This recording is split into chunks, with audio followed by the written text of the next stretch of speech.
ओमज्ञानतिमिरान्धस्य ज्ञानाञ्जनशलाकया चक्षुरुन्मिलितं येन तस्मै श्रीगुरवे नमः। श्रीचैतन्यमनोभीष्टं स्थापितं येन भूतले स्वयं रूपा कदा मह्यं ददाति स्वपदान्तिकं।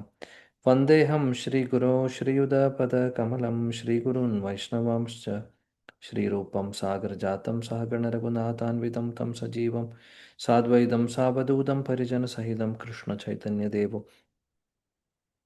श्रीराधा कृष्णपादान् सहगणा ललिता श्रीविशाखामितांश्च हे कृष्णा करुणा सिन्धो दीनबन्धो जगत्पदे गोपेशा गोपिका कान्त राधा कान्त नमोऽस्तुते तप्तकाञ्चन गौराङ्गी राधे वृन्दावनेश्वरी वृषभानुसुते देवी प्रणमामि हरिप्रिये वंशकल्पतरुभ्यश्च कृपा सिन्धुभ्येव च पतितानां पावनेभ्यो वैष्णवेभ्यो नमो नमः। नमो विष्णुपादाय कृष्णपृष्ठाय भूतले श्रीमते भक्तिवेदान्तस्वामिनिति नामिने नमस्ते सरस्वती देवे गौरवाणी प्रचारिणे निर्विशेषशून्यवादी पाश्चात्यदेशतारिणे जय श्री कृष्ण चैतन्य प्रभु नित्यानंद श्री अद्वैत गदाधर श्रीवासादि गौरभक्तवृंद हरे कृष्ण कृष्ण कृष्ण हरे हरे राम राम राम हरे हरे कृष्णा कृष्ण कृष्ण हरे हरे राम राम हरे हरे कृष्णा कृष्ण कृष्ण हरे राम राम हरे मुगं करोति वाचालं पङ्गुं लङ्घयते गिरिं यत्कृपातमहं वन्दे श्रीगुरुदीनतारिणं परमानन्दमाधवं श्रीचैतन्यमीश्वरम्।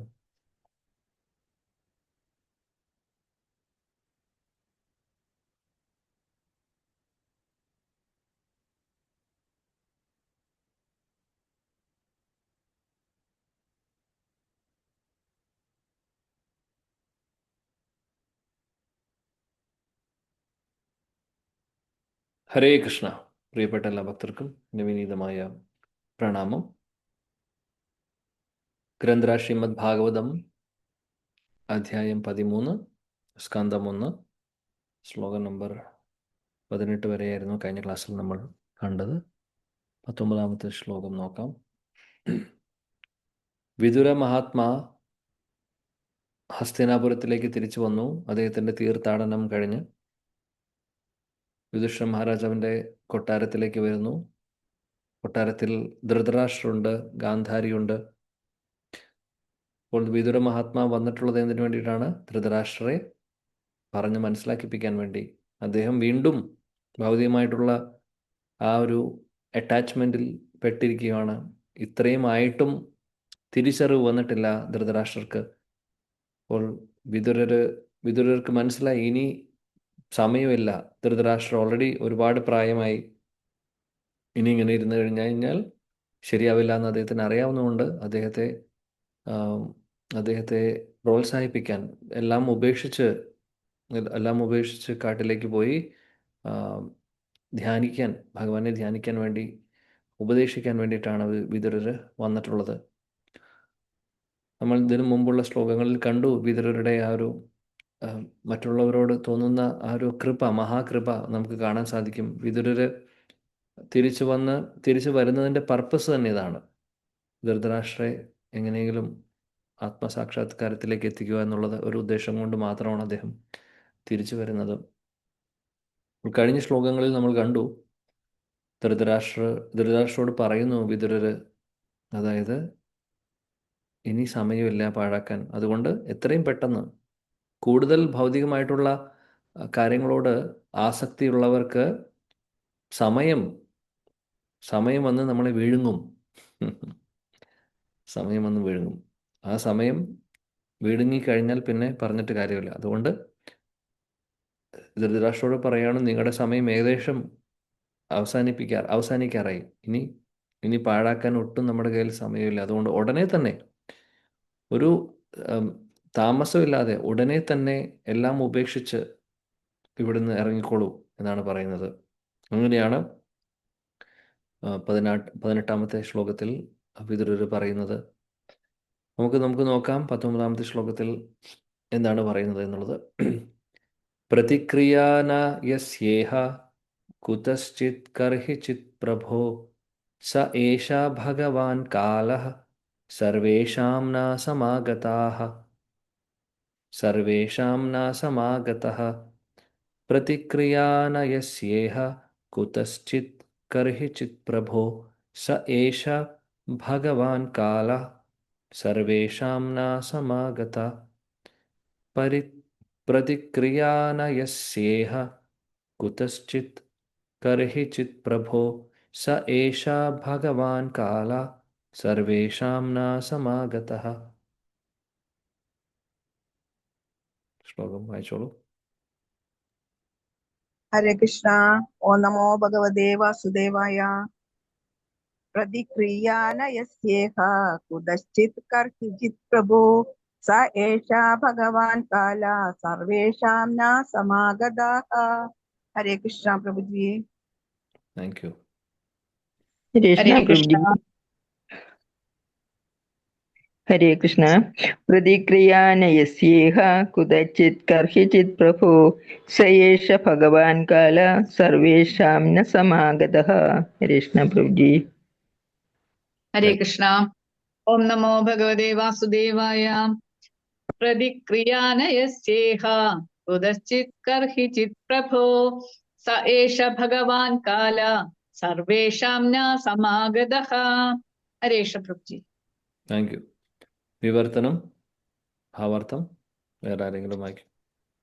हरे कृष्णा प्रभु जी. ओम नमो भगवते वासुदेवाय.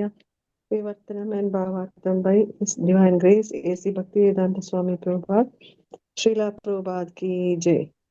ഈ ഭയാനകമായ അവസ്ഥ ഭൗതിക ലോകത്തിലുള്ള ആരാലും പരിഹരിക്കപ്പെടാവുന്നതല്ല. ഹേ പ്രഭു, പരമദിവ്യോത്തമ പുരുഷൻ അനാദ്യന്തമായ കാലമായി നമ്മളെവരെയും സമീപിച്ചിരിക്കുന്നു. ഭാവാർത്ഥം: മരണത്തിന്റെ ക്രൂരഹസ്തങ്ങളെ നിയന്ത്രിക്കുന്നതിന് തക്ക ശക്തിയുള്ള ഒരു പരമശക്തിയും ഭൗതിക ലോകത്തിലില്ല. എത്ര കഠിനമായ ശാരീരിക കഷ്ടതകളാണെങ്കിലും ആരും മരിക്കുവാൻ ആഗ്രഹിക്കുന്നില്ല. ശാസ്ത്രം അത്ഭുതപൂർവമായ വളർച്ച കൈവരിച്ചുവെന്ന് അവകാശപ്പെടുന്ന ഈ യുഗത്തിൽ പോലും വാർദ്ധക്യത്തെയോ മരണത്തെയോ ചെറുക്കുവാനുള്ള പരിഹാര മാർഗങ്ങളൊന്നുമില്ല. മരണത്തിന്റെ ആഗമനമറിയിക്കുന്ന ഘോഷണ പത്രമായ വാർദ്ധക്യം ക്രൂരമായ കാലത്താൽ സേവിക്കപ്പെടുന്നു. മാത്രവുമല്ല, ആർക്കും ഭൂലോകവാസം ഉപേക്ഷിച്ചു വരാനുള്ള ഉത്തരവിനെ ഉല്ലംഘിക്കുവാൻ സാധ്യമല്ല. അദ്ദേഹം മുമ്പ് നിരവധി തവണ ആജ്ഞാപിച്ചതുപോലെ വിഭീഷകമായ ഭയാനക അവസ്ഥയ്ക്ക് പരിഹാരമാർഗങ്ങൾ വിതുരരോട് ആരായാനാണ് ഈ വസ്തുതയെ ധൃതരാഷ്ട്രർക്ക് വിശദമാക്കി കൊടുത്തത്. എങ്കിലും ആജ്ഞ നൽകുന്നതിന് മുമ്പ് ഈ ഭൗതിക ലോകത്തിൽ ആർക്കും ഒരു കേന്ദ്രത്തിനും അതിന് പരിഹാരം കാണാൻ സാധ്യമല്ലെന്ന് വിതുരർ ധൃതരാഷ്ട്രരെ അറിയിച്ചു. അത്തരമൊരു അസ്തിത്വം ഭൗതിക ലോകത്തിലല്ലാത്തതിനാൽ ഭഗവത്ഗീത 10:34 ഭഗവാൻ സ്വയം പ്രഖ്യാപിച്ചതുപോലെ മൃത്യു പരമദിവ്യോത്തമ പുരുഷനിൽ നിന്നും അവ്യതിരക്തമാകുന്നു. അതായത് മരണത്തിന് പരമോന്നത ഭഗവാനുമായി താദാത്മ്യമുണ്ട്. ഈ ഭൗതിക ലോകത്തിലെ ഏതെങ്കിലും ഒരു വ്യക്തിക്കോ ഏതെങ്കിലും വസ്തുവിനോ ആർക്കും ഒരു കേന്ദ്രത്തിനും മരണത്തെ തടുക്കാൻ സാധ്യമല്ല. അമരത്വം ആഗ്രഹിച്ച ഹിരണ്യകശിപു അതികഠിനമായ തപസ് അനുഷ്ഠിച്ചു. തപശ്ചര്യയുടെ ശക്തിയാൽ സർവ്വപ്രപഞ്ചവും വിറച്ചു. അത്തരമൊരു അതികഠിനമായ തപസ്സിൽ നിന്നും ഹിരണ്യകശിപുവിനെ പിന്തിരിപ്പിക്കുവാൻ സ്വയം ബ്രഹ്മദേവന് അദ്ദേഹത്തെ സമീപിക്കേണ്ടതായി വന്നു. തപശക്തിയാൽ പ്രത്യക്ഷനാക്കിയ ബ്രഹ്മദേവനോട് ഹിരണ്യകശിപു അമരത്വം പരമായി ആവശ്യപ്പെട്ടു. എന്നാൽ അത്യുന്നത ലോകത്ത് വസിക്കുന്ന അദ്ദേഹം പോലും അമരനല്ലെന്നും മരണത്തിന് വിധേയനാണെന്നുമിരിക്കെ ഹിരണ്യകശിപുവിന് എപ്രകാരം അമരത്വത്തിനുള്ള വരം പ്രദാനം ചെയ്യാൻ കഴിയുമെന്ന് ബ്രഹ്മദേവൻ ചോദിച്ചു. പ്രപഞ്ചത്തിലെ ഉത്തുംഗ ലോകമായ ബ്രഹ്മലോകത്ത് പോലും മരണം അനിവാര്യമാകുന്നു. വസ്തുതകൾ ഇപ്രകാരമായിരിക്കെ ബ്രഹ്മലോകത്തെ അപേക്ഷിച്ച് അത്യന്തം അധമവും ജനനം, മരണം, രോഗം, വാർദ്ധക്യം എന്നീ കൊടിയ ദുരിതങ്ങളുടെ വിഹാര കേന്ദ്രവുമായ മറ്റു ലോകങ്ങളിൽ അനാദ്യന്തമായ കാലത്തിന്റെ സ്വാധീനത്തെക്കുറിച്ച് പ്രത്യേകം എടുത്തു പറയേണ്ടതായിട്ടുണ്ടോ? എവിടെയും ശാശ്വതമായ കാലത്തിന്റെ സ്വാധീന ശക്തിയുണ്ടോ? എവിടെയെല്ലാം ശാശ്വതമായ കാലത്തിന്റെ സ്വാധീന ശക്തിയുണ്ടോ അവിടെയെല്ലാം ജനനം, രോഗം, വാർദ്ധക്യം, മരണം എന്നിങ്ങനെ പേരുകളുള്ള കീഴടക്കാൻ സാധ്യമല്ലാത്ത ദുരിതങ്ങളും ഉണ്ട്. ഹരേ കൃഷ്ണ. Hare thank you Krishna. പ്രഭു. ഹരേ കൃഷ്ണ. Thank you. ധൃതരാഷ്ട്രയുടെ അവസ്ഥ വളരെ പരിതാപകരമാണ്. ധൃതരാഷ്ട്രർക്ക് പേടിയുണ്ട്, നല്ല പേടിയുണ്ട്. എന്നാൽ പേടിയൊക്കെ ഉണ്ട്, മരിക്കാൻ പേടിയാണ്. എന്നാൽ അതിൻ്റെ അർത്ഥം എന്താണ്? ഭൗതികമായിട്ടുള്ള കാര്യങ്ങളോടുള്ള അറ്റാച്ച്മെൻറ്റ്സ് പോയിട്ടില്ല. ഉം. ഈ കൂടുതൽ ഭൗതിക തലത്തിൽ ഇങ്ങനെയുള്ള സാധനങ്ങളോടും ആ ഒരു അവസ്ഥയോടും, അല്ലെങ്കിൽ നമ്മൾ റിലേഷൻ ആണെങ്കിൽ എന്താണെങ്കിലും മെറ്റീരിയലി അല്ലെങ്കിൽ ഭൗതിക തലത്തിൽ ഉള്ള എന്ത് അറ്റാച്ച്മെൻ്റ് ആവട്ടെ, അത് ആക്ച്വലി നമുക്ക് പേടി തരുന്നു. കാര്യം എന്താണെന്ന് വെച്ചാൽ അത് നഷ്ടപ്പെടുമോ എന്നുള്ള പേടി. നഷ്ടപ്പെടുമോ എന്നുള്ള പേടി എപ്പോഴും ഉണ്ടാവും. ആ ഒരു ആദി ഉണ്ടാവും ഉള്ളിൽ. ആ ഒരു ആദി എന്നും ഉണ്ടാവും. ഈ ലോകത്തിൽ ഇരിക്കുന്നിടത്തോളം കാലം നമുക്ക് കൂടുതൽ അറ്റാച്ച്മെൻ്റ് ഉണ്ടെങ്കിൽ തീർച്ചയായിട്ടും ആദി ഉണ്ടായിക്കൊണ്ടിരിക്കും. അതിനൊരു കുറവും ഉണ്ടാവില്ല. കാര്യം അതിനൊരു സൊല്യൂഷൻ ഇല്ല നമ്മുടെ കയ്യിൽ. കാര്യം ഒരു ദിവസം ഇതെല്ലാം നശിക്കും, അല്ലെങ്കിൽ ഒരു ദിവസം നമ്മുടെ കയ്യിൽ നിന്ന് എന്തായാലും നഷ്ടപ്പെടും. ഇത് ഉറപ്പാണ്. കാലം, ഭഗവാൻ കാലരൂപത്തിൽ വന്ന് ഇതെല്ലാം കൊണ്ടുപോകും. അതിനൊരു സംശയമില്ല. മൃത്യു സർവഹരശ്ചാഹം ഭഗവത്ഗീതയിൽ 10ാമത്തെ അധ്യായത്തിൽ 34ാമത്തെ ശ്ലോകത്തിൽ പറയുന്നുണ്ട്. മൃത്യു സർവഹരശ്ചാഹം. മൃത്യു എന്ന് പറയുന്നത് എല്ലാത്തിനെയും എടുക്കുന്നു. ഒന്നും തന്നെ ബാക്കിയുണ്ടാവില്ല. അതുകൊണ്ട് ഒന്നും നമുക്ക് പിടിച്ചു നിർത്താൻ സാധിക്കില്ല. ഒരു മുട്ടുസൂചി പോലും നമുക്ക് കൊണ്ടുപോകാൻ സാധിക്കില്ല മരിക്കുന്ന സമയത്ത്. എങ്ങനെയാണോ നമ്മൾ വന്നത്, ഒന്നുമില്ലാതെ വരുന്നു, അതേപോലെ ഒന്നുമില്ലാതെ പോകുന്നു. നമ്മുടെ കൂടെ പോകുമ്പോൾ ഒരു സാധനം ഉണ്ടാവും, നമ്മുടെ സൂക്ഷ്മ ശരീരം. ആ സൂക്ഷ്മ ശരീരത്തിൽ നമ്മൾ ചെയ്തിട്ടുള്ള എല്ലാ കാര്യങ്ങളും, അതിൻ്റെ കർമ്മത്തിൻ്റെ ഫലവും ആ വാസനയും, ചെയ്യുവാനുള്ള തെറ്റുകൾ ചെയ്തിട്ടുണ്ടെങ്കിൽ ആ തെറ്റുകൾ ഇനിയും ചെയ്യാനുള്ള, ആ തെറ്റുകൾ ചെയ്യുവാനുള്ള ആ ബീജവും വാസനയുമൊക്കെ ആയിട്ട് നമ്മൾ അടുത്ത ശരീരത്തിലേക്ക് പ്രവേശിക്കുന്നു. അടുത്ത ശരീരത്തിൽ പോയി അത് തന്നെ വീണ്ടും ആ വാസനകളും അല്ലെങ്കിൽ നമ്മുടെ എന്തിനോടാണോ നമ്മുടെ അറ്റാച്ച്മെൻ്റ് ഉള്ളത് അതനുസരിച്ച് നമ്മൾ ചെയ്യുന്നു.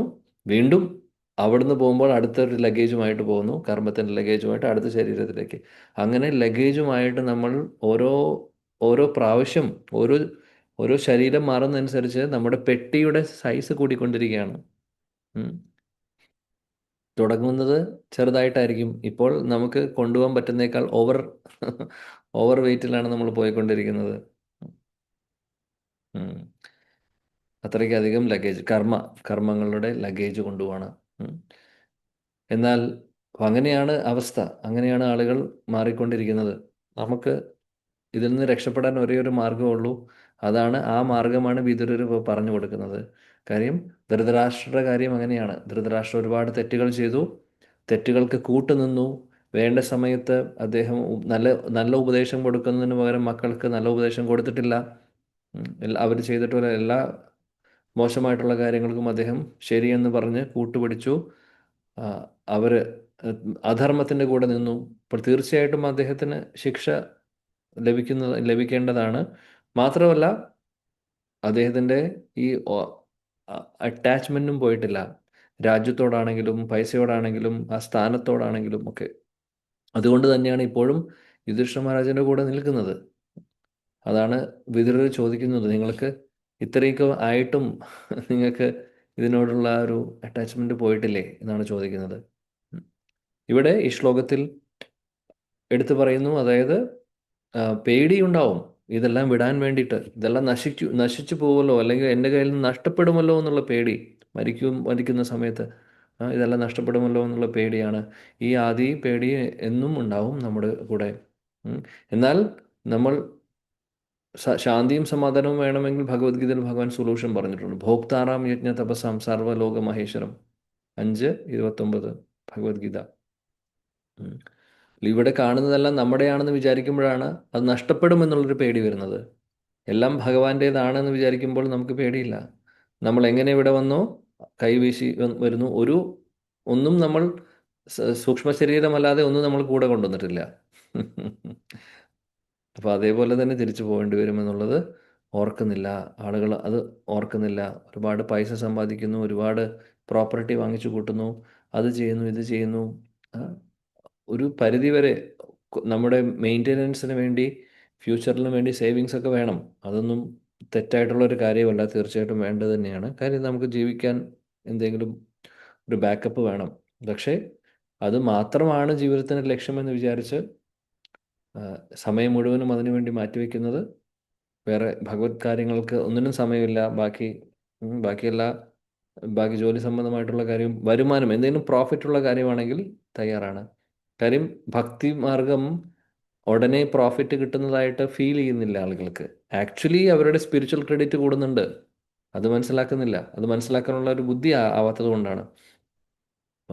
ഇമ്മീഡിയറ്റ്ലി എന്തെങ്കിലും ഭൗതികമായിട്ടുള്ള ബെനിഫിറ്റ് കിട്ടുമോ എന്നുള്ളതാണ് നോട്ടം, ആളുകളുടെ നോട്ടം അത് മാത്രമേ ഉള്ളൂ. അപ്പോൾ അങ്ങനെയൊന്നും ഇല്ലെങ്കിൽ അതിൽ താല്പര്യമില്ല, അതാണ് സംഭവം.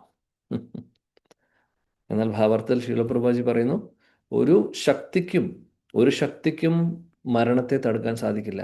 കാര്യം മരണം ആക്ച്വലി കാലരൂപത്തിൽ വരുന്നത് ഭഗവാനാണ്. അഹം കാലോസ്മി, ഭഗവാനാണ്. അതുകൊണ്ട് ഒന്നിനും തടുക്കാൻ സാധിക്കില്ല. ജന്മ മൃത്യു ജരാവ്യാധി ഭൗതിക ലോകത്തിൽ പറഞ്ഞിട്ടുള്ളതാണ്. ഈ ലോകം ഡിസൈൻ ചെയ്തിട്ടുള്ളത് അങ്ങനെയാണ്. അതുകൊണ്ട് ഇതിൽ നിന്ന് രക്ഷപ്പെടാൻ ഒരു മാർഗവും ഇല്ല. അതുകൊണ്ട് തന്നെ ഇവിടെ വിദുരർ പറയുന്നു ധൃതരാഷ്ട്രോട്, നിങ്ങൾക്ക് കാര്യം ധൃതരാഷ്ട്ര ഇനി എന്തെങ്കിലും ഒരു സൊല്യൂഷൻ ഉണ്ടോ എന്ന് ചോദിക്കാനുള്ള ഒരു തയ്യാറെടുപ്പിലായിരുന്നു. ഇതിനു മുമ്പ് വിദുരരോട് ചോദിച്ചിട്ടുണ്ട് പല കാര്യങ്ങളും, ഉപദേശങ്ങളിൽ അദ്ദേഹം ചോദിച്ചിട്ടുണ്ട്. പക്ഷേ നല്ല ഉപദേശം വിദുരർ കൊടുത്തിട്ടുമുണ്ട്. എന്നാൽ അത് ഫോളോ ചെയ്യാൻ അദ്ദേഹം തയ്യാറായിട്ടില്ല. അപ്പോൾ വീണ്ടും ഉപദേശങ്ങൾ ചോദിക്കുന്നുണ്ട്, അഭിപ്രായം ചോദിക്കുന്നുണ്ട് വിദുരരോട്. ചോദിക്കാൻ വേണ്ടി തയ്യാറാണ് അദ്ദേഹം. എന്നാൽ വിദുരർ ഇങ്ങോട്ട് ചോദ്യം ചോദിക്കുന്നതിന് മുമ്പ് അങ്ങോട്ട് പറഞ്ഞു, ഇനി ഒന്നിനും ഒരു സൊല്യൂഷൻ ഇല്ല. അങ്ങ് ചോദിക്കാൻ ഉദ്ദേശിക്കുന്ന കാര്യം അതിനൊരു സൊല്യൂഷൻ ഇല്ല. ഇതെല്ലാം നശിക്കും, ഇതെല്ലാം ഉപേക്ഷിക്കേണ്ടി വരും. അതുകൊണ്ട് എത്രയും പെട്ടെന്ന് സമയം പാഴാക്കാതെ ഇവിടെ നിന്ന് വിട്ടുപൊക്കോളൂ, എന്നിട്ട് ഞാൻ പറയുന്ന പോലെ ചെയ്യൂ എന്നുള്ള രീതിയിലാണ് വിദുരർ പറയുന്നത്. ശിലപ്രഭാജി രണ്ടാമത്തെ പാരഗ്രാഫിൽ പറയുന്നു ഹിരണ്യകശിപുവിൻ്റെ കാര്യം. ഹിരണ്യകശിപുവും ഇതേപോലെയായിരുന്നു. ഹിരണ്യകശിപുവിനും എത്രമാത്രം എൻജോയ് ചെയ്താലും പോരാ, അല്ലേ? എല്ലാം ലോകം മുഴുവനും പിടിച്ചെടുക്കണം എന്നുള്ള ആഗ്രഹമായിരുന്നു. അതിനുവേണ്ടി അദ്ദേഹം കഠിനമായിട്ടുള്ള തപസ് ചെയ്യുന്നു.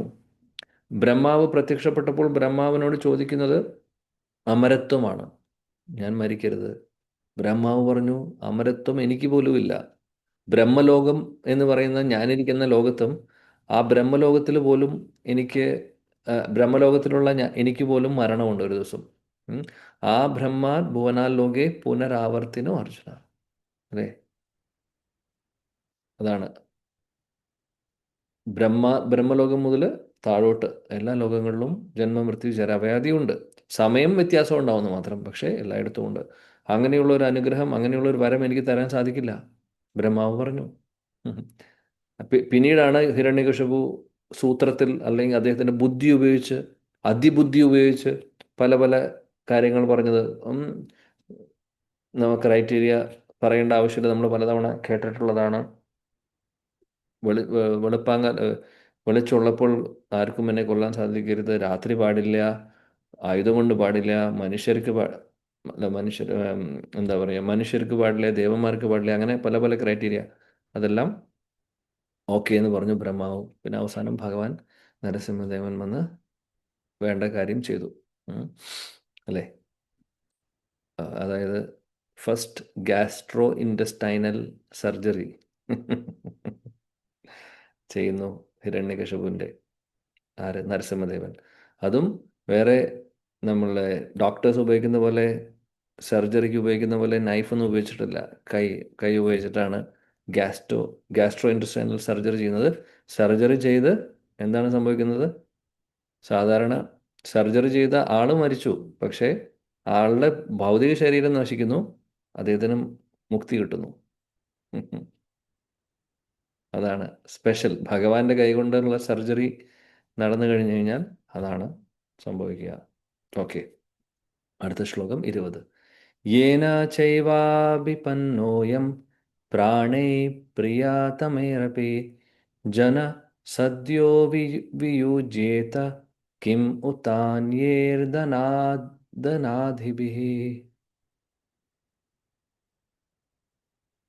ഹരേ കൃഷ്ണ പ്രഭു. ഓം നമോ ഭഗവതേ വാസുദേവായ.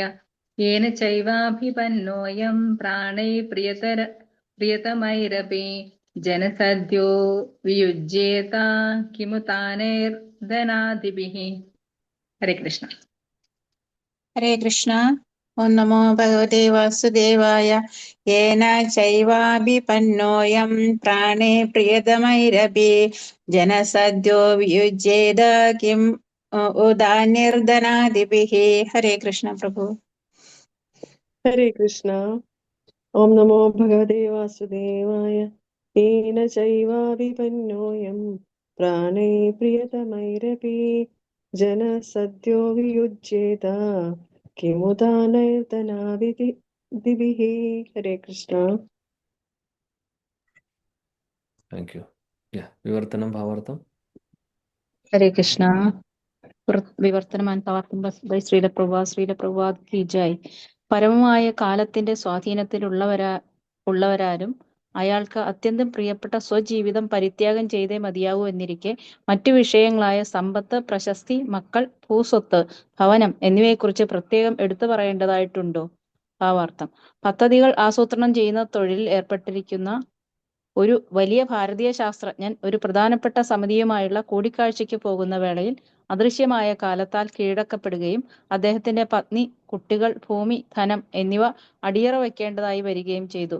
സ്വാതന്ത്ര്യാനന്തരം ഭാരതത്തിലെ രാഷ്ട്രീയ സാഹചര്യങ്ങൾ പ്രതികൂലമായപ്പോൾ ഭാരതം ഇന്ത്യ എന്നും പാകിസ്ഥാൻ എന്നും രണ്ടായി വിഭജിക്കപ്പെടുകയും സ്വാധീനശക്തിയുള്ളവരും സമ്പന്നരുമായ അനേകം ഭാരതീയർക്ക് കാലത്തിന്റെ പ്രഭാവത്താൽ ജീവനും സ്വത്തുക്കളും പ്രശസ്തിയുമൊക്കെ പരിത്യജിക്കേണ്ടതായി വരികയും ചെയ്തു. ഇതുപോലുള്ള നൂറുകണക്കിന് ദൃഷ്ടാന്തങ്ങൾ വിശ്വപ്രപഞ്ചത്തിലുടനീളം ദർശിക്കാം. അതെല്ലാം അനാദ്യന്തമായ കാലത്തിന്റെ പ്രഭാവമാണ്. ആകയാൽ കാലത്തിന്റെ പ്രഭാവത്തെ വെല്ലാൻ തക്ക പ്രാപ്തിയുള്ള ഒരു ജീവാത്മാവും ഈ വിശ്വപ്രപഞ്ചത്തിലില്ല എന്നതാണ് അന്തിമ നിഗമനം. നിരവധി കവികൾ കാലത്തിന്റെ പ്രഭാവത്തെക്കുറിച്ച് വിലാപകാവ്യങ്ങൾ രചിച്ചിട്ടുണ്ട്. കാലത്തിന്റെ ശക്തിയാൽ പ്രപഞ്ചത്തിൽ നിരവധി നാശങ്ങൾ സംഭവിച്ചിട്ടുണ്ട്. ഒരു വിധേനയും അവയൊന്നും തടുക്കാൻ ആർക്കും സാധ്യമായിട്ടില്ല. നമ്മുടെ നിത്യജീവിതത്തിൽ പോലും നമുക്ക് പങ്കില്ലാത്ത നിരവധി പ്രശ്നങ്ങൾ ഉടലെടുത്തിരിക്കുന്നു. എന്നാൽ പ്രതിവിധികളില്ലാത്തതിനാൽ അവയൊക്കെ നാം സഹിച്ചേ മതിയാവൂ. അതാണ് കാലത്തിന്റെ പ്രഭാവം. Hare Krishna. Thank you. Hare Krishna. Thank you. ശ്ലോകത്തിൽ പറയുന്നു, കഴിഞ്ഞ ശ്ലോകത്തിൻ്റെ തുടർച്ചയാണ്. വിദുരർ പറയുന്നു, കാലത്തിൻ്റെ പിടിയിലാണ് എല്ലാവരും, നമ്മൾ ഓരോരുത്തരും ഇരിക്കുന്നത്. തീർച്ചയായിട്ടും അവനവൻ്റെ ജീവൻ തന്നെ ആ കാലത്തിൻ്റെ കീഴിൽ നമ്മൾ കാൽക്കൽ വെച്ചു കൊടുക്കേണ്ടി വരും. കാര്യം അതിൻ്റെ അർത്ഥം മരിക്കേണ്ടി വരും.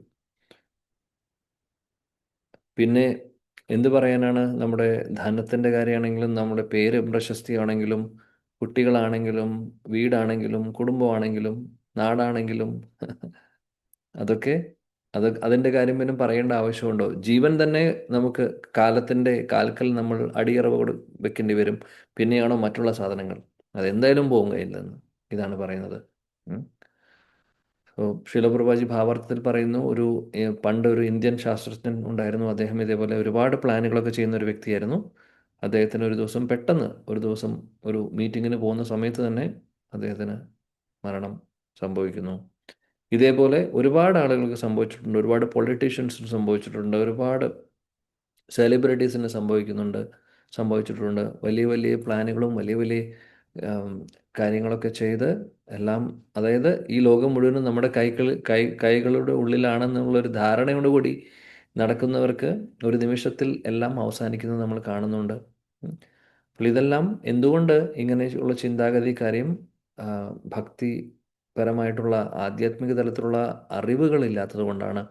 നമ്മൾ ആരാണെന്നറിയില്ല, നമ്മുടെ ജീവിതത്തിൻ്റെ ലക്ഷ്യം എന്താണെന്നറിയില്ല, എന്തുകൊണ്ട് നമ്മളിവിടെ വന്നു, എന്തൊക്കെയാണ് നമ്മൾ ചെയ്യേണ്ടത്, ശാസ്ത്രം അറിയില്ല, ഒന്നും അറിയില്ല. ആകെ അറിയാവുന്നത് നല്ല രീതിയിൽ ഇന്ദ്രിയ സുഖഭോഗങ്ങൾ അത് നേടാൻ വേണ്ടിയിട്ടുള്ള കാര്യങ്ങൾ കൂടുതൽ അറിയുന്നുണ്ടാവും. അതേപോലെ തന്നെ കൂടുതൽ അങ്ങനെയുള്ള കാര്യങ്ങൾ ചെയ്ത് മുന്നോട്ട് പോകാൻ മാത്രമേ ശ്രദ്ധ കൊടുക്കുന്നുള്ളൂ. ബാക്കിയുള്ളതൊന്നും ശ്രദ്ധയില്ല. എന്നാൽ ഒരു ദിവസം ഇതെല്ലാം ഉപേക്ഷിക്കേണ്ടി വരും. നമുക്ക് ഇത് ഭാഗവതത്തിൽ ഇതെല്ലാം പറയുന്നത് ആക്ച്വലി നമ്മളെ കൂടെ ഓർമ്മിപ്പിക്കുകയാണ്. ഇതെല്ലാം ധൃതരാഷ്ട്രരുടെ അവസ്ഥ നമുക്ക് ഒരു ദിവസം വരും. അതായത് നമ്മളും ഒരു ദിവസം അവസാനിപ്പിക്കേണ്ടി വരും ഇതെല്ലാം. അതുകൊണ്ട് ഓർമ്മിപ്പിക്കുകയാണ് ശാസ്ത്രങ്ങൾ ഇതേപോലുള്ള കഥകളിലൂടെ, ചരിത്രത്തിലൂടെ നമ്മളെ ഓർമ്മിപ്പിക്കുന്നു. നമ്മളെ തിരിച്ച് വീണ്ടും ട്രാക്കിലേക്ക് കൊണ്ടുവരാൻ വേണ്ടിയിട്ട്. എങ്ങോട്ടാണോ എന്തിൻ്റെ പുറകിലാണോ നമ്മൾ ഓടുന്നത് അവിടെ അധികം ഓടേണ്ട ആവശ്യമില്ല. അത് വരാനുള്ളതും കിട്ടാനുള്ളതൊക്കെ വരും നമ്മുടെ വഴിക്ക്. ഭഗവാൻ അത് നിശ്ചയിച്ചിട്ടുണ്ടെങ്കിൽ വന്നിരിക്കും. അതിൻ്റെ പുറകിൽ ഓടി നമ്മൾ സമയം കളയേണ്ട ആവശ്യമില്ല. എന്നാൽ നമ്മൾ പുറകെ ഓടേണ്ടത് ഭഗവാന്റെ പുറകിലാണ് ഓടേണ്ടത്. അവിടേക്ക് ഓടുന്നതിന് പകരം വേറെ ദിശയിലേക്ക് ഓടിക്കൊണ്ടിരിക്കുകയാണ്. അതാണ് പ്രശ്നം. നമ്മുടെ ശിലപ്രഭാത് പറയുന്നത് നമ്മുടെ ഓരോ ദിവസത്തെ ഡെയിലി ജീവിതത്തിൽ തന്നെ ഒരുപാട് കാര്യങ്ങൾ വരുന്നു, ഒരുപാട് കാര്യങ്ങൾ പോകുന്നു. അതിൽ പലതും മിക്കവാറും എല്ലാ കാര്യങ്ങളുടെ കയ്യിലും നമ്മുടെ കയ്യിൽ ഒരു റോളില്ല. നമ്മുടെ കയ്യിൽ നിൽക്കുന്നതല്ല പലതും. സംഭവിക്കാൻ നമ്മൾ ആഗ്രഹിക്കുന്നത് തന്നെയാണ് നടക്കുന്നു എന്ന് നമുക്ക് പറയാൻ സാധിക്കില്ല, അല്ലേ? സംഭവിക്കാൻ ആഗ്രഹിക്കാത്തതും ഒരുപാട് കാര്യങ്ങൾ നടക്കുന്നുണ്ട്. നമ്മുടെ കയ്യിലില്ല ഒന്നും. പലപ്പോഴും നമ്മൾ സഫർ ചെയ്യേണ്ടി വരുന്നു, ടോളറേറ്റ് ചെയ്യേണ്ടി വരുന്നു. ടോളറേറ്റ് ചെയ്ത് മുന്നോട്ട് പോകണം. ഇതാണ് ചെയ്യേണ്ടത്. ഇതേ നമുക്ക് ചെയ്യാൻ സാധിക്കുള്ളൂ. ഇതെല്ലാം അപ്പോൾ കാലത്തിൻ്റെ പ്രഭാവം കൊണ്ടാണ് ഇതെല്ലാം നടക്കുന്നത്. നല്ലതുണ്ടാവാം, ചീത്തയുണ്ടാവാം. അങ്ങനെ ഭൗതിക തലത്തിൽ നോക്കുമ്പോൾ നല്ലതും ചീത്തയും ഒക്കെ മാറി തിരിഞ്ഞ് കാലാവസ്ഥ മാറുന്ന പോലെ വന്നുകൊണ്ടിരിക്കും. ഭഗവത്ഗീതയിൽ അർജുനോട് ഭഗവാൻ പറയുന്ന പോലെ അതിനെല്ലാം നമ്മൾ ശീതോഷ്ണ സുഖദുഃഖത ആഗമപായനോ നിത്യസ്താം തിതിക്ഷശ്വ ഭാരത. ടോളറേറ്റ് ചെയ്യാനാണ് പറയുന്നത്, തിതിക്ഷ. ഇതെല്ലാം അപ്പോൾ ഇങ്ങനെ മാറി തിരിഞ്ഞു വരുന്നതെല്ലാം കാലത്തിൻ്റെ പ്രഭാവമാണ്. അതുകൊണ്ട് നമ്മൾ ബുദ്ധി ഉപയോഗിച്ച് സമയം പാഴാക്കാതെ എത്രയും പെട്ടെന്ന് ഭഗവത് സേവനങ്ങൾ ചെയ്ത് മുന്നോട്ട് പോകാൻ നോക്കൂ എന്നുള്ളതാണ് ഇതിൽ നിന്നുള്ള നമുക്കുള്ള പാഠം, നമ്മൾ ചെയ്യേണ്ട കാര്യം. അതാണ് ഭാഗവതം നമ്മളെ പഠിപ്പിക്കുന്നത്, ഓർമ്മിപ്പിക്കുന്നത്. 21-ാമത്തെ ശ്ലോകം. പിതൃഭ്രാതൃ സുഹൃത് പുത്ര ഹതാസ്തേ വികതാം വയം ആത്മചാജരയാ ഗ്രസ്ത പരഗേഹം ഉപാസസേ.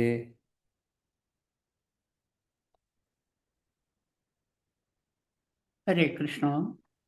പിതൃഭ്രാതൃസുഹൃത്പുത്രാ ഹതാസ്തേ വിഗതം വയഃ ആത്മാചരയാ ഗ്രസ്തഃ പരഗേഹമുപാസസേ. ഹരേ കൃഷ്ണ. Thank you. ഹരേ കൃഷ്ണ.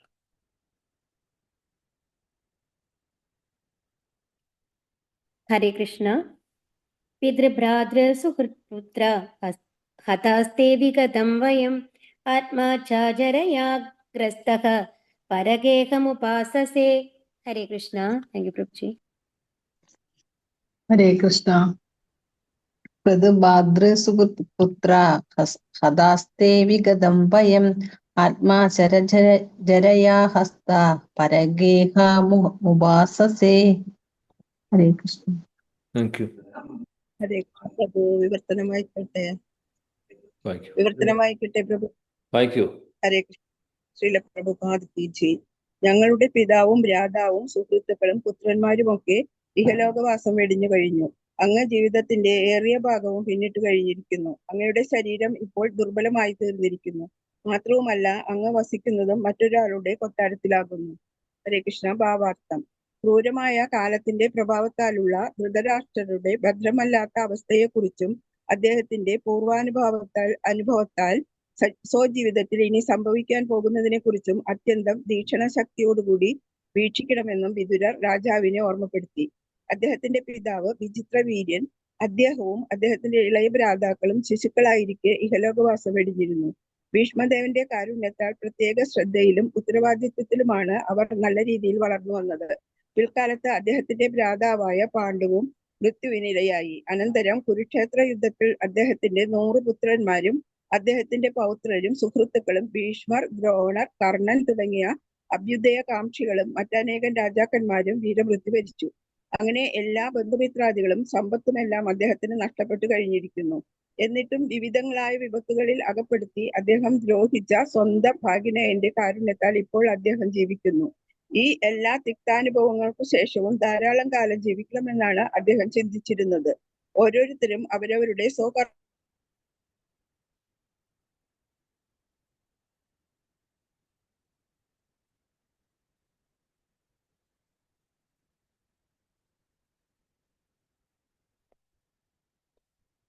ഹരേ കൃഷ്ണ. ആയിരുന്നു. പരമപുരുഷനാൽ സംരക്ഷിക്കപ്പെടാത്ത ഒരാളെ ഒരു മിത്രത്തിനും ഒരു പുത്രനും ഒരു പിതാവിനും ഒരു ഭ്രാതാവിനും ഒരു രാജ്യത്തിനും എന്തിന് ആർക്കും തന്നെ രക്ഷിക്കാൻ കഴിയുകയില്ല. ആകയാൽ ഒരാൾ നിശ്ചയമായും പരമപുരുഷനിൽ നിന്നുള്ള സംരക്ഷണം ലഭിക്കുന്നതിനായി യത്നിക്കുകയാകുന്നു മനുഷ്യജീവിതത്തിന്റെ ഉദ്ദേശ ലക്ഷ്യം. ധൃതരാഷ്ട്രരുടെ ഭദ്രമല്ലാത്ത അവസ്ഥയെക്കുറിച്ച് വിതുരർ വീണ്ടും വീണ്ടും താഴെ പ്രസ്താവിച്ചിരിക്കുന്ന വാക്കുകളിൽ കൂടി മുന്നറിയിപ്പ് നൽകുന്നു. ഹരേ കൃഷ്ണ. ശ്രീല പ്രഭുപാദ് കി ജയ്. ഹരേ കൃഷ്ണ പ്രഭു. ഹരേ കൃഷ്ണ. Thank you. വിതുരർ പറയുന്നു, അച്ഛൻ ഒരുപാട് വർഷങ്ങൾ മുമ്പ് മരിച്ചു, സഹോദരന്മാർ പാണ്ഡു മരിക്കുന്നു, മറ്റുള്ള ഒരുപാട് നല്ല, അതായത് സ്നേഹമുള്ളവർ, ബന്ധുജനങ്ങൾ, മക്കൾ എല്ലാവരും മരിച്ചുപോയി, എല്ലാവരും പോയി. കുരുക്ഷേത്ര യുദ്ധത്തിൽ ഒരുപാട് പേര് മരിക്കുന്നു, അതിനു മുമ്പ് പലവരും മരിച്ചിട്ടുണ്ട്. ഇനി ആരാണുള്ളത്? നിങ്ങളാണെങ്കിൽ ഇത്രയും വർഷം, അതായത് നിങ്ങളുടെ ജീവിതം നിങ്ങൾ നീട്ടിക്കൊണ്ടിരിക്കുകയാണ്. ഓൾറെഡി നിങ്ങൾക്ക് വയസ്സായി, ഓൾറെഡി വയ്യാതെയായി, എന്നിട്ടും ആ ജീവിതം നിങ്ങൾ നീട്ടിക്കൊണ്ടുപോവാണ്, വേണ്ട കാര്യം ചെയ്യുന്നില്ല.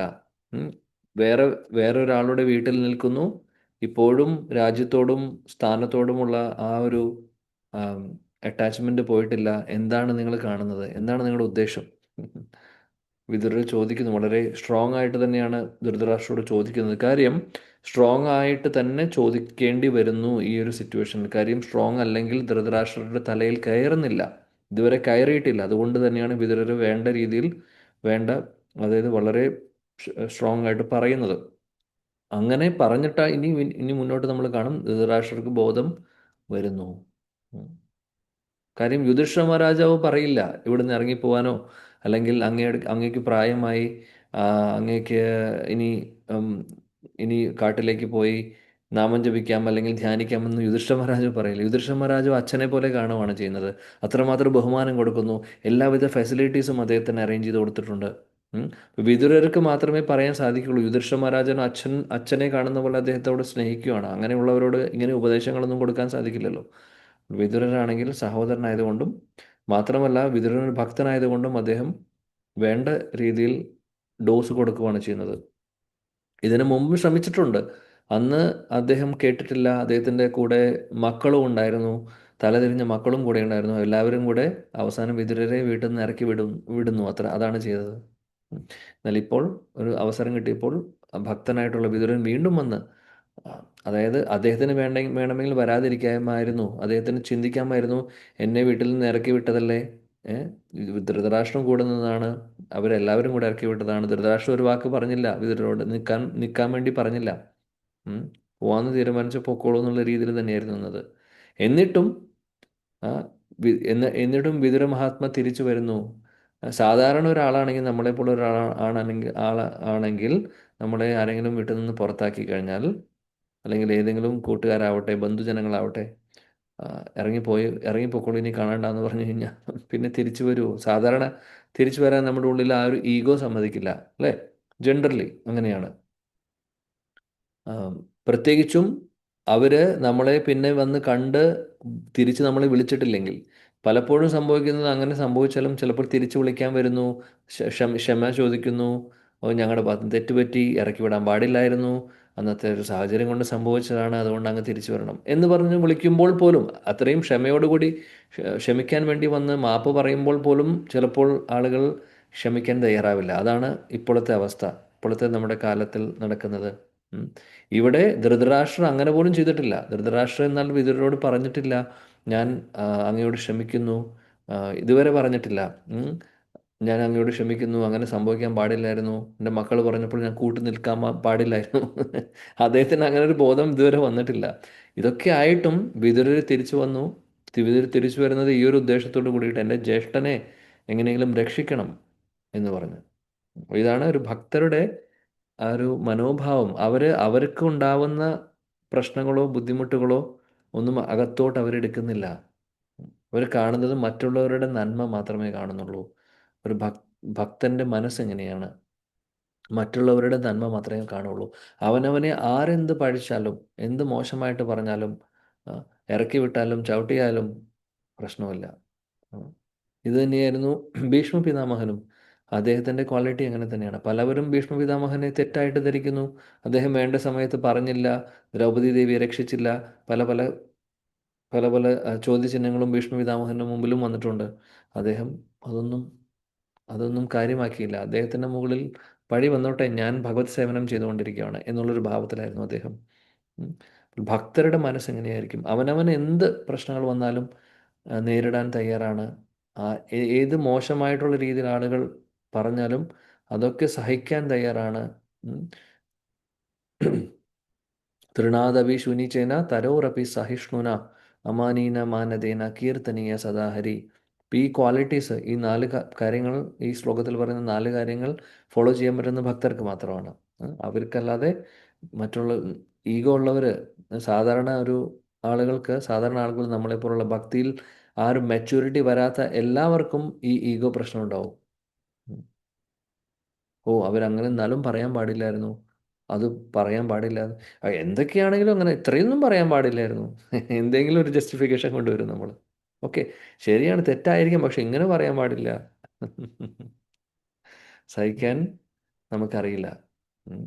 ബിക്കോസ് നമ്മുടെ ഈഗോ അതിന് സമ്മതിക്കുന്നില്ല. അതാണ് പ്രശ്നം. എന്നാൽ അങ്ങനെ ഒരു ഈഗോ ഇവിടെ വിതുരർ കാണിക്കുന്നുണ്ടോ? ഇല്ല. ഇതേപോലെ ഒരുപാട് ഭക്തരുടെ ചരിത്രം നമ്മൾ പഠിക്കുമ്പോൾ കാണാൻ സാധിക്കും. അപ്പോൾ ഇതെല്ലാമാണ് ഭക്തരുടെ ക്വാളിറ്റീസ്.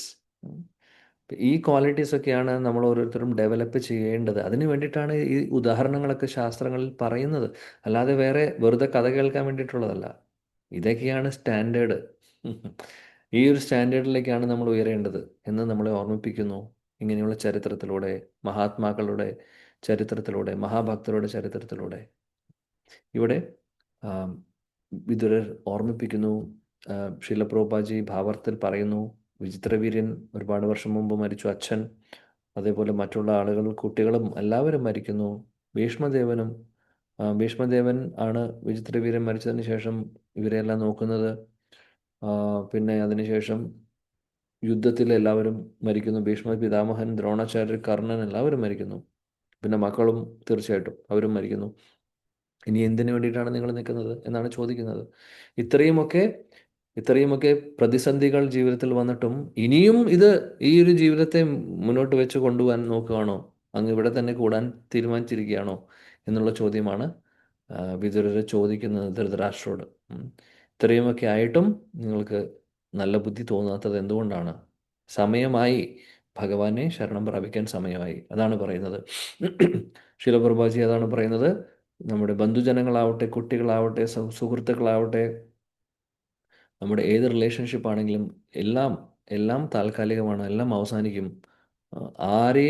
ആർക്കും നമ്മളെ സംരക്ഷിക്കാനും സാധിക്കില്ല ഒരു പരിധിക്കപ്പുറം. പ്രത്യേകിച്ചും മരണത്തിൽ നിന്ന് ആർക്കും സംരക്ഷിക്കാൻ സാധിക്കും? ആർക്കും പറ്റില്ല. മരണത്തിൽ നിന്ന് നമ്മളെ സംരക്ഷിക്കാൻ ആർക്കെങ്കിലും പറ്റുമോ? നമ്മുടെ ബന്ധുജനങ്ങൾക്ക്, നമ്മുടെ റിലേറ്റീവ്സ് ആവട്ടെ, നമ്മുടെ പ്രിയപ്പെട്ടവരാവട്ടെ, ആർക്കും സാധിക്കില്ല. എന്നാൽ ഭഗവാന്റെ തൃപ്പാദങ്ങളിൽ നമ്മൾ ശരണം പ്രാപിക്കുകയാണെങ്കിൽ പിന്നെ മരണത്തിനെക്കുറിച്ച് പേടിയല്ല. മരണത്തെ സന്തോഷത്തോടു കൂടി സ്വീകരിക്കും. കാര്യം, ഞാൻ ഭഗവാനെ പൂർണ്ണമായിട്ടും ശരണം പ്രാപിച്ചിട്ടുണ്ട്, എനിക്ക് ഇനിയൊന്നും പേടിയില്ല. ഭഗവാൻ ബാക്കി കാര്യങ്ങൾ നോക്കിക്കോളും. ഒന്നും കൊണ്ടും ഒരു പേടിയും ഉണ്ടാവില്ല. എല്ലാ മോശമായിട്ടുള്ള അവസ്ഥയും ഭക്തരിൽ നിന്ന് ഭഗവാനെ ശരണം പ്രാപിച്ചാൽ, ഭഗവാനെ ചിന്തിച്ചാൽ തന്നെ എല്ലാവിധ ദോഷങ്ങളും നമ്മളിൽ നിന്ന് പോകുന്നു.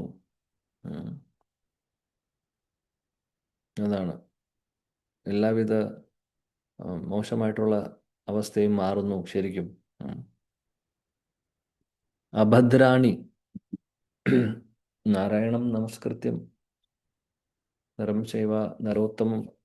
ഓക്കെ, ആ ശ്ലോകമല്ല, വേറെ ശ്ലോകത്തിൽ പറയുന്നു, ക്ഷീണോതി അഭദ്രാണി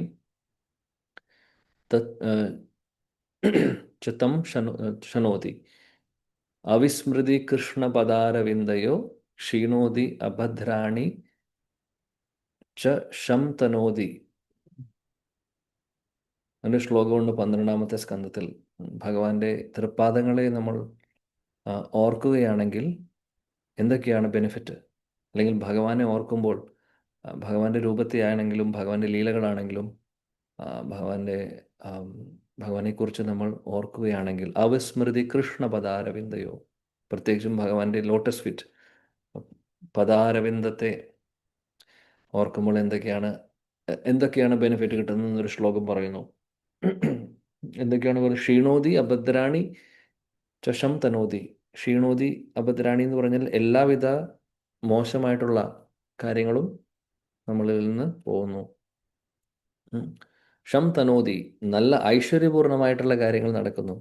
ഇംഗ്ലീഷിൽ പറയുകയാണെങ്കിൽ ഓസ്പീഷ്യസ് അല്ലാത്തത് പോകുന്നു, ഓസ്പീഷ്യസ് ആയിട്ടുള്ളത് വരുന്നു. പിന്നെന്താണ് പറയുന്നത്? ഹൃദയത്തെ ശുദ്ധീകരിക്കുന്നു.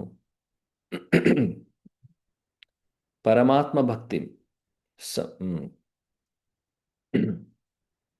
ഹൃദയത്തെ ശുദ്ധീകരിക്കുന്നു. മൂന്നാമത്തെ എഫക്റ്റ് പറയുന്നു. നാലാമത്തെ പറയുന്നു പരമാത്മഭക്തി, ഭഗവാനോടുള്ള ഭക്തി, ഭക്തിയുടെ ആ പ്രേമഭക്തി നമ്മളിൽ വരുന്നു. പിന്നെ പറയുന്നു ജ്ഞാനം ച വിജ്ഞാനം വിരാഗയുക്തം. ജ്ഞാനം, വേണ്ട അറിവുകൾ നമുക്ക് കിട്ടുന്നു. അറിവ് മാത്രമല്ല, വിജ്ഞാനം, വിസ്ഡം, അതായത് നമുക്ക് റിയലൈസേഷൻസ് വരുന്നു. ജ്ഞാനം വിജ്ഞാനം തമ്മിലുള്ള വ്യത്യാസം നമുക്കറിയാം. ജ്ഞാനം ച വിജ്ഞാനം വിജ്ഞാന വിരാഗയുക്തം. വിരാഗ എന്ന് പറഞ്ഞു കഴിഞ്ഞാൽ ഈ ഡിറ്റാച്ച്മെൻറ്റ്, ഭൗതികമായിട്ടുള്ള കാര്യങ്ങളിൽ നിന്നുള്ള ഡിറ്റാച്ച്മെൻറ്റ്. ഇതൊക്കെയാണ് 7 ബെനിഫിറ്റ് ഭഗവാനെ ഓർക്കുകയാണെങ്കിൽ. അതിമനോഹരമായിട്ടുള്ള ശ്ലോകം. ഓക്കെ, അപ്പോൾ ഇവിടെ ധൃതരാഷ്ട്രർക്ക് പറഞ്ഞു കൊടുക്കുവാണ്, ഭഗവാനെ ഓർക്കൂ, ഭഗവാനെ ശരണം പ്രാപിക്കൂ, ഇനി വേറെ സമയം പാഴാക്കാനില്ല, നിങ്ങളുടെ സമയം ഓൾറെഡി എക്സ്പയറായി. നമ്മളെ ശില പ്രഭുപാജിയും ഭഗവാനും നമ്മളെ പഠിപ്പിക്കുന്നു, ശ്രീമദ് ഭാഗവതത്തിലൂടെ ഇതെല്ലാം ഓർമ്മിപ്പിക്കുന്നു. ഓരോ നിമിഷവും നമ്മളെ ഓർമ്മിപ്പിച്ചുകൊണ്ടിരിക്കുകയാണ് ഇങ്ങനെയുള്ള കാര്യങ്ങൾ. കാര്യം ഒരുപാട് ജീവിതം നമ്മൾ ധൃതരാഷ്ട്ര പോലെ നമ്മളും കളഞ്ഞിട്ടുണ്ട്. ഇനി ഇതിനു മുമ്പുള്ള ജന്മങ്ങൾ ഒരുപാട് നമ്മൾ നശിപ്പിച്ചിട്ടുണ്ട്. അവസാനം വരെ നമ്മൾ ഭൗതികമായിട്ടുള്ള കാര്യങ്ങളുടെ പുറകിൽ ഓടി ഓടി ഓടി നടന്ന്,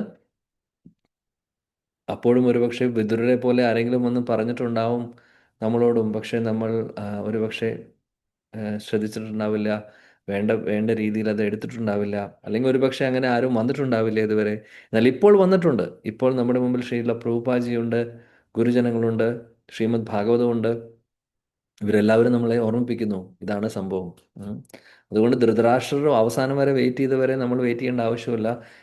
എപ്പോഴാണോ തിരിച്ചറിയുന്നത് അപ്പോൾ മുതൽ അത് സ്വീകരിക്കൂ, സ്വീകരിച്ച് മുന്നോട്ട് പോകും എന്നാണ് പറയുന്നത്. ഓക്കെ, അടുത്ത ശ്ലോകം നോക്കാം, സമയമുണ്ട് കുറച്ച്.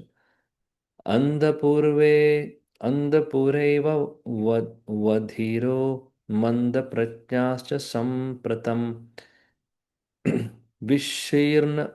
വിശീർണദന്തോ മന്ദാഗ്നി സരാഗ കപമുദ്ധവൻ ഉദ്വഹൻ. Sorry, yes. ഹരേ കൃഷ്ണ. ഓം നമോ ഭഗവതേ വാസുദേവായ. അന്തപുരൈവ വധിരോ മന്ദപ്രജ്ഞാശ്ച സാമ്പ്രതം വിശീർണദന്തോ മന്ദാഗ്നി സരാഗാകഭമുദ്ദഹൻ. ഹരേ കൃഷ്ണ പ്രഭുജി. Thank you. ഹരേ കൃഷ്ണ. ഹരേ കൃഷ്ണ. ഹരേ കൃഷ്ണ. വായിച്ചോളൂ മാതാജി. വായിച്ചു മാതാജി. ഹരേ കൃഷ്ണ. നമോ ഭഗവതേ വാസുദേവായ. അന്തപുരൈവ വധീരോ മന്ദപ്രജ്ഞാശ്ച സാമ്പ്രതം വിശീർണദന്തോ മന്ദാഗ്നി സരാഗാകപമുദ്വഹൻ. ഹരേ കൃഷ്ണ പ്രഭുജി. Thank you. വിവർത്തനം ഭാവാർത്ഥം വായിക്കും ആരെങ്കിലും? ഹരേ കൃഷ്ണ. വിവർത്തനം ഭാവാർത്ഥം. ശ്രീല പ്രഭുപാദിക്ക് ജയ്. ജന്മന അന്ധനായ അങ്ങയുടെ ശ്രവണശക്തിക്ക് കുറവും ഓർമ്മയ്ക്ക് ക്ഷയവും ബുദ്ധിക്ക് മന്ദതയും ദന്തങ്ങൾക്ക് ഇളക്കവും കരളിന് തകരാറും ചുമയ്ക്കുമ്പോൾ കഫം പുറത്തേക്ക് വരുന്ന വിധം ആരോഗ്യക്ഷയവും സംഭവിച്ചിരിക്കുന്നു. ഭാവാർത്ഥം. വാർദ്ധക്യത്തിന്റെ ലക്ഷണങ്ങൾ ഓരോന്നോരോന്നായി ധൃതരാഷ്ട്രയിൽ പ്രകടമായി കഴിഞ്ഞത് മരണം അതിശീഘ്രം അദ്ദേഹത്തെ സമീപിക്കുന്നുവെന്നതിന്റെ മുന്നറിയിപ്പാണെന്നും എന്നിട്ടും അദ്ദേഹം ഭോഷത്തരമായി അദ്ദേഹത്തിന്റെ ഭാവിയെക്കുറിച്ച് യാതൊരു ഉത്കണ്ഠകളുമില്ലാതെ കഴിയുകയാണെന്നും വിതുരർ പ്രത്യേകം ചൂണ്ടിക്കാട്ടി. ധൃതരാഷ്ട്രരുടെ ശരീരത്തിൽ വിതുരർ ചൂണ്ടിക്കാട്ടിയ മാറ്റങ്ങൾ അപക്ഷയുടെ സൂചനയാണ്, അഥവാ മൃത്യുവിന്റെ കരാളഹസ്തത്തിന്റെ അവസാന പ്രഹരത്തിനു മുമ്പ് ഭൗതിക ശരീരം ക്രമേണ ദുർബലമാകുന്നതിന്റെ സൂചനയാണ്. ശരീരം ജനിക്കുന്നു, വളർച്ച പ്രാപിക്കുന്നു, നിലനിൽക്കുന്നു, മറ്റ് ശരീരങ്ങൾ ഉൽപ്പാദിപ്പിക്കുന്നു, ക്രമേണ ശക്തി ക്ഷയിക്കുന്നു, ദുർബലമാകുന്നു, എന്നിട്ട് അവസാനം അപ്രത്യക്ഷമാകുന്നു. എന്നാൽ വിഡ്ഢികളായ മനുഷ്യർ നശ്വരമായ ജീർണിച്ചു നശിക്കുന്ന ശരീരത്തിൽ സ്ഥായിയായി നിലനിൽക്കാൻ ആഗ്രഹിക്കുന്നു. മാത്രവുമല്ല, അവരുടെ ഭൂസ്വത്തുക്കൾ, മക്കൾ, സമൂഹം, രാജ്യം തുടങ്ങിയവയൊക്കെ അവർക്ക് സംരക്ഷണം നൽകുമെന്ന് അബദ്ധമായി ചിന്തിക്കുന്നു.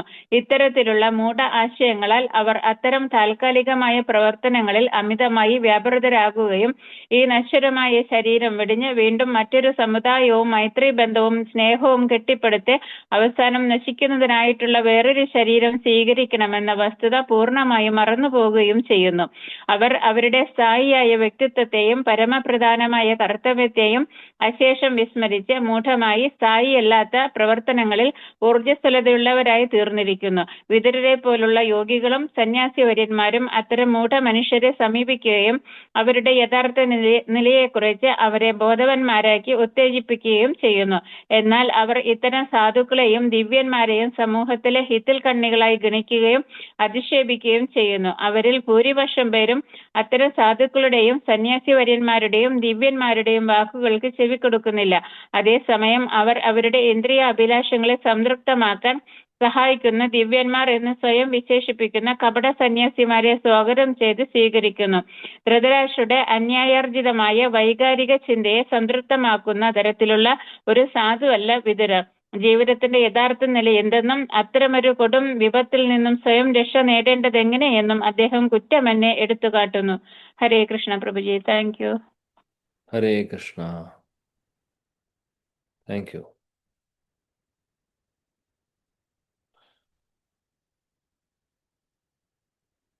ഇവിടെ പറയുന്നു, ധൃതരാഷ്ട്ര ഓർമ്മിപ്പിക്കുന്നു വിതുരര് വീണ്ടും വീണ്ടും, അതായത് ജന്മനാ നിങ്ങൾ അന്ധനായിരുന്നു.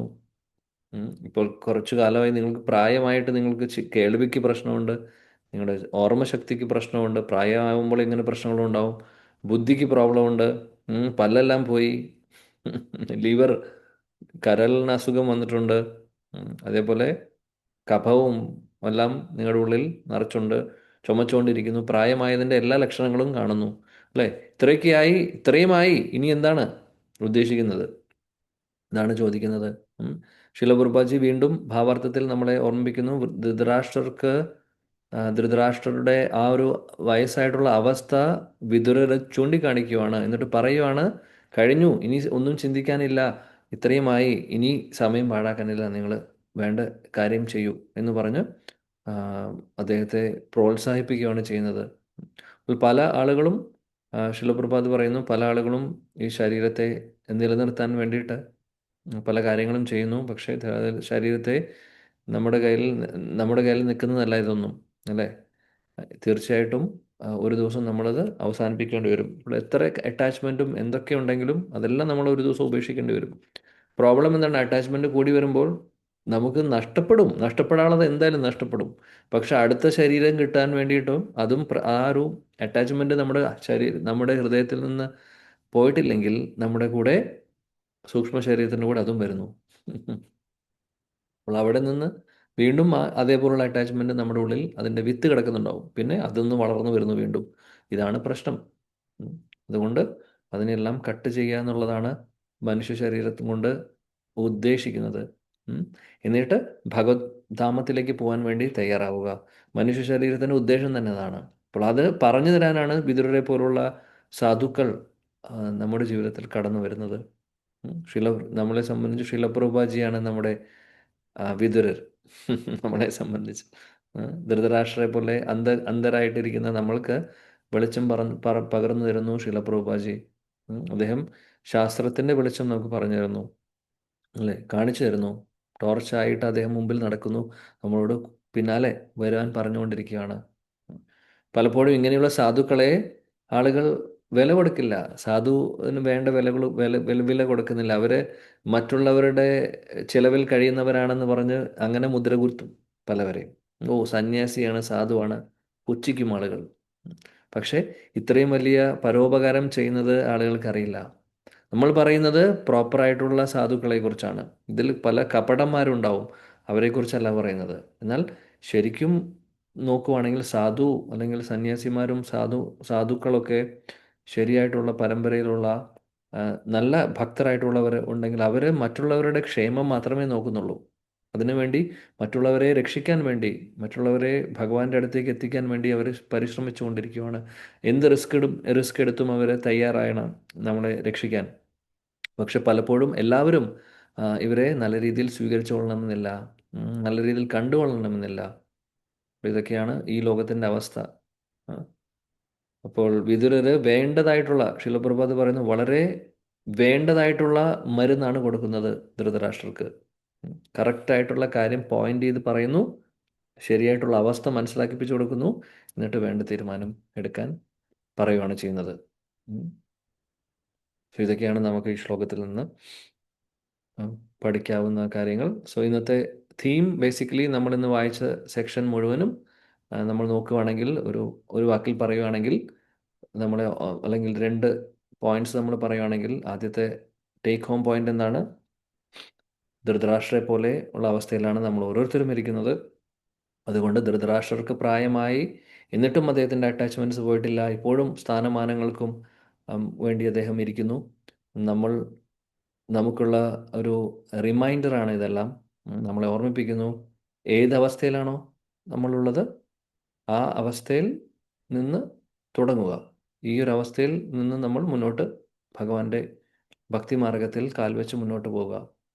കുട്ടിയായ ചെറുപ്പമാണോ നമ്മൾ, വലുതാണോ, വയസ്സാണോ, ഏത് പ്രായമാണെങ്കിലും ഇനി നമുക്ക് പുറകോട്ട് നോക്കേണ്ട ആവശ്യമില്ല, മുന്നോട്ട് നോക്കുക. ഇതുവരെ കഴിഞ്ഞതെല്ലാം കഴിഞ്ഞു. വിതുരരായിട്ട് ശിലപ്രഭുപാജിയും ശ്രീമദ് ഭാഗവതവും ഒക്കെ നമ്മുടെ മുമ്പിലുണ്ട് വഴി കാണിക്കാൻ. അതനുസരിച്ച് നമ്മൾ മുന്നോട്ട് പോവുക. അവരെ വിശ്വസിച്ച് നല്ലതിന് വേണ്ടിയിട്ട്, നമ്മുടെ നന്മയ്ക്ക് വേണ്ടിയിട്ടാണ് അവർ പറയുന്നതെന്ന് മനസ്സിലാക്കിക്കൊണ്ട് ആ വിശ്വാസത്തോടു കൂടി പ്രാർത്ഥിച്ചുകൊണ്ട് നമ്മൾ കാര്യങ്ങൾ ചെയ്യുക. അവരുടെ പാത പിന്തുടരുക മാത്രം. അവരെന്ത് പറയുന്നു അത് ചെയ്യുക, അത്രയേ ഉള്ളൂ. ചെയ്തു കഴിഞ്ഞാൽ സക്സസ് ആവും നമ്മുടെ ലൈഫ്. ഹരേ കൃഷ്ണ. ശ്രീമദ് ഭാഗവതം की जय, श्रील प्रभुपाद की जय, गौर भक्त वृंद की जय, निताय गौर प्रेमानंदे. हरे कृष्ण.